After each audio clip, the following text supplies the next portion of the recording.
Oh A naked my. chick? What? Transform? Hey Geek fans, welcome to the best show ever. I'm Steve. And I'm Mary. Before we get started, don't forget to like us on Facebook and subscribe to our YouTube channel to keep up with all the geek goodness we're putting out there. And now, let's get started with our Week in Geek. I don't think anybody can deny that Marvel is killing it when it comes to their movies. And their most recent endeavor, Black Panther, just passed the Avengers in the domestic box office. That's right, T'Challa's first solo outing is the 5th most successful movie of all time in North America. So get used to saying Wakanda forever, because Disney is going to make Black Panther movies from now until they make enough money to actually build the country of Wakanda in Africa. In a pretty stark contrast, Justice League is officially the lowest grossing movie in the DC Extended Universe. So now we have the answer to the question, who would win in a fight? A group of the world's greatest and most recognizable heroes that represent the best of humanity and the mythology of Greek gods? Or one Jungle Boy? Sure, my heart breaks almost every time I see news about the latest DC movies kerfuffle. But I can take comfort in knowing that their comics are still going strong. The big Dark Knights Metal event just wrapped, and now we're about to see some substantial changes when it comes to the Justice League and the Teen Titans. The new Teen Titans lineup now contains Kid Flash, Red Arrow, and newcomers Jin and Roundhouse. We actually don't know which one is which at this point. And Lobo's daughter, Crush. Looks like real Lobo and Megan Fox Lobo got busy. In the past, the Teen Titans had been led by a Robin named Dick, but this time around, it's being led by a Robin that just is a dick. After the upcoming No Justice storyline, it looks like the Justice League will be diversifying their assets. Justice League Dark, a group of heroes that specifically wards off supernatural threats, is being led by Wonder Woman and has DC favorites like Zatanna and Swamp Thing.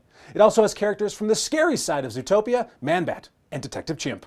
The Justice League is also going to space under the charge of Cyborg.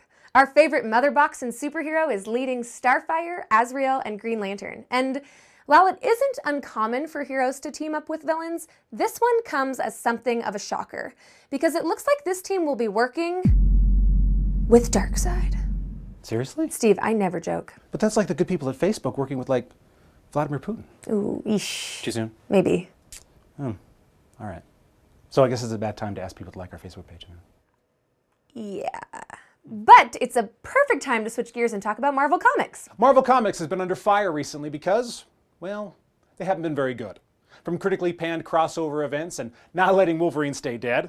Honestly, I've had a hard time getting into Marvel books for a while. I mean, they retconned Spidey's marriage, killed off one of their most compelling female characters, and they're trying to make the Inhumans basically replace the X-Men, which is the equivalent of a parent feeding their baby a delicious pizza and then switching it with pureed Brussels sprouts at the last second.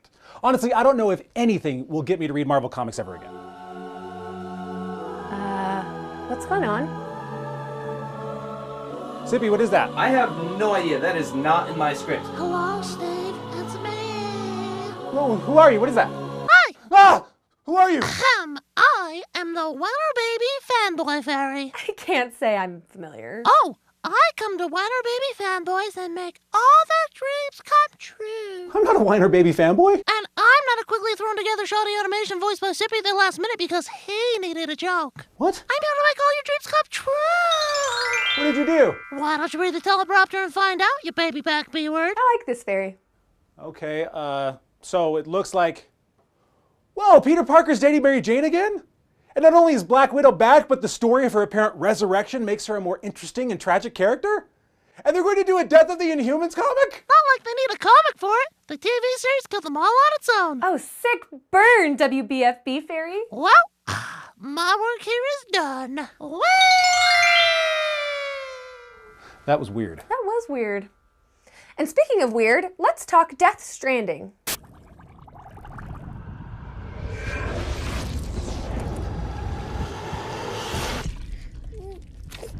Yes, that's actually from the game. I couldn't make that up. I mean, you've seen the extent of our animation department. Kojima has said there will be a female protagonist alongside Norman Reedus. And while there's no official word on who will play her, rumors are pointing to Diane Kruger. Reasons being, Kojima has been spotted hanging out with the German-born actress. Also, pretty sure she's eaten a baby as well. I mean, how else do you explain her eternally youthful looks and perfect skin? Maybe she just moisturizes. Oh, Steven, clearly you don't know anything about a healthy epidermis. I guess not, but I do know something about anime. I don't think that's true. Gray pubes. Grape juice. Point made. But I do know that live-action adaptations of anime have about as good a track record as Michael Bay adapting movies from our childhood. And I mean, not like anybody sets out to make a bad movie, but Michael Gracie specifically wants to buck the trend of poorly received live-action anime flicks.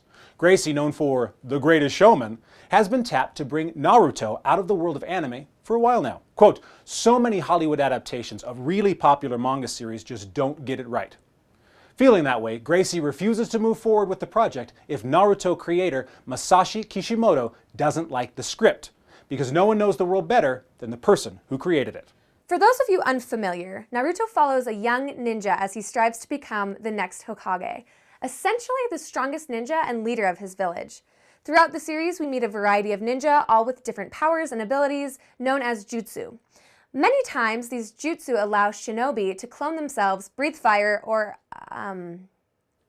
other unique things. And because it's been established Mary and I are experts when it comes to anime, it seems only prudent that we take on this next challenge. It's time to play Guess the Jutsu. I'm going to show you the ninjas about to use their jutsu, and you need to guess what it does. I'm going to say that his magic power is making everybody dance. That's his fun. power. I think he is a master scrapbooker or something. He seems really good with his hands. I mean, to be fair, I knew I was wrong. What is his jutsu? He smells really bad things. I'm going to say he has farting power. Yeah.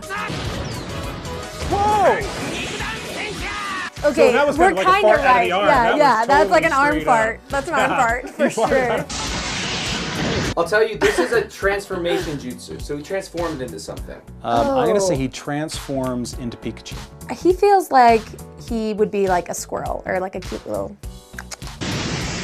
A naked my. chick? What? He transformed into a naked chick. Yeah. Why not? Which, This dude right here, this guy? he shoots spikes out of his butt, and he is getting ready to let one go. I'm going with that. Ooh, it's bone, not ivory. Cool. Ooh, Spine he as a pulls his sword. own spine out. That's weird. 俺はここを離れるわけにはいかない。口寄せの術。 Feels like he put his hand against a rock or something, and so that to me says like, rock power, or like I don't know. I'm getting a lot of nature things maybe. He summons a pug. What? Is This crap's weird. I love it. Naruto just activated his jutsu. What do you think he's doing off screen to save this kid? I think he's dancing naked. I would think, because then that guy's gonna let him go and be like, he's gonna be what? like, hey baby. Oh, he's creating there's an a whole army bunch of of them? himself. That is nowhere near as cool as the naked chicken. A whole bunch of naked And he's chicks. like, there's a lot of we wood in this go. forest. All right, time for some Foxy news. News about me, eh? No. News about Fox. Oh, well, now I look like an idiot. It's cute you think that you needed help with that. Ooh, sick burn, Mary. Thanks! I hate you guys.